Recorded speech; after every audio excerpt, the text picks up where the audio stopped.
प्रश्न है योग संक्रिया किए बिना योगफल ज्ञात कीजिए, यानी कि जोड़ नहीं करके डायरेक्ट फॉर्मूला के आधार पर इसको क्या करना है, इसका जोड़ निकालना। तो इसमें हम लोग क्या करेंगे, ये जो संख्या का सीरीज है ये किस तरह का संख्या दिखाई दे रहा है,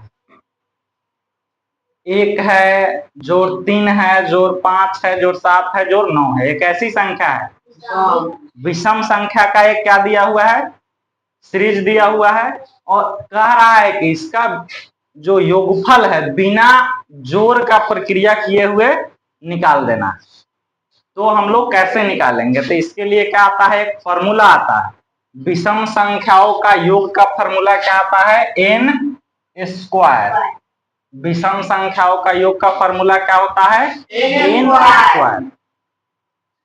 क्या कहने का मतलब क्या है कि इसमें क्या दिया हुआ है, 1 जोड़ 3 जोड़ 5 जोड़ 7 जोड़ 9, ये सब के सब क्या है, विषम संख्या का एक पैटर्न दिया हुआ है, और इसमें बिना योग का कोई नियम अपना है, क्या करना है, इसको जोड़ना है बाई ट्रिक। समझ में आया।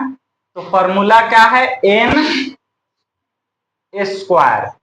विषम संख्याओं का योग ज्ञात करने का फॉर्मूला क्या है, n स्क्वायर। तो इसमें हम लोग क्या कर लिए, n स्क्वायर लिख दिया। अब n का मतलब होता क्या है, तो ये इसमें कितने नंबर दिए गए हैं काउंट करते हैं उसको, 1 2 3 4 5, कितने दिए हैं, 5। तो n के जगह पे हम लोग क्या रखेंगे, 5, और n का स्क्वायर है तो इसका भी क्या करेंगे, स्क्वायर। अब 5 का स्क्वायर कितना होता है, कितना होता है, 25। अब इसको जोड़ने पर भी क्या आएगा, 25 आएगा, लेकिन हम लोग बिना योग किए इसको क्या कर दिए, बना दिए। हम लोग ऐसे योग नहीं ना किए है, 1 और 3 4, 4 और 5 9, 9 और 7 16, 16 9 25, इस तरह करेंगे तो ज्यादा टाइम लगेगा।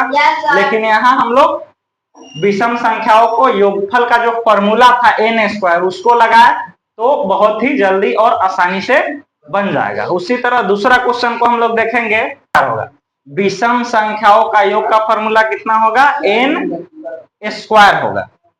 फिर हम लोग n का मतलब क्या समझे है कि इसमें जितनी भी संख्या दी गई है सभी को क्या करते हैं, काउंट करते हैं, 1 2 3 4 5 6 7 8 9 10।